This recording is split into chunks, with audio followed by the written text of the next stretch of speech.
базе Башкирского государственного университета 15 апреля стартовал региональный молодежный образовательный форум Smart Town.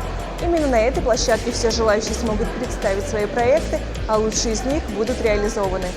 Участником форума мог стать любой желающий в возрасте от 18 до 30 лет, имеющий свой проект и желание для его реализации. Форум рассчитан в основном на те проекты, которые существуют. То есть даже в качестве идеи, если он уже есть у человека, надо было его отправить. Мы проводили отбор. Вот, было около 300 проектов. Из них мы выбрали 170 самых лучших проектов, и они попали сюда на форум.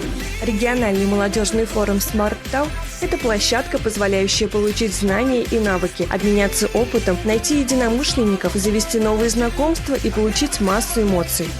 Форум сам длится 3 дня. Первый день у нас открытие форума, а также лекции на целеполагание, на командообразование. Второй день у нас полностью образовательный, то есть как создавать проект, как его правильно прописывать, какие разделы в нем должны быть. И, конечно же, как его правильно представлять экспертам, чтобы получить уже поддержку и в реализации проекта. Я представляю проект КВН Лига СУЗов. Здесь я хочу найти ответы на вопросы, которые у меня имеются насчет реализации, насчет проведения, и думаю, в будущем, если он пройдет так хорошо и выйдет на федеральный уровень, то это будет очень здорово. Приехал на проект Smart Town, представить свой проект «Умное зеркало Гидеон». Нам надо выиграть и поехать на Иволгу с этим проектом.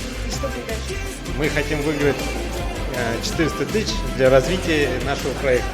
По итогам форума авторы лучших работ смогут принять участие в федеральных форумах, таких как Иволга, Таврида и многие другие. За новостями образования и развития молодежи в нашем университете следили Алина Шахилисламова, Елизавета Маркова и Адель Хусаинова. Специально для Правком ТВ.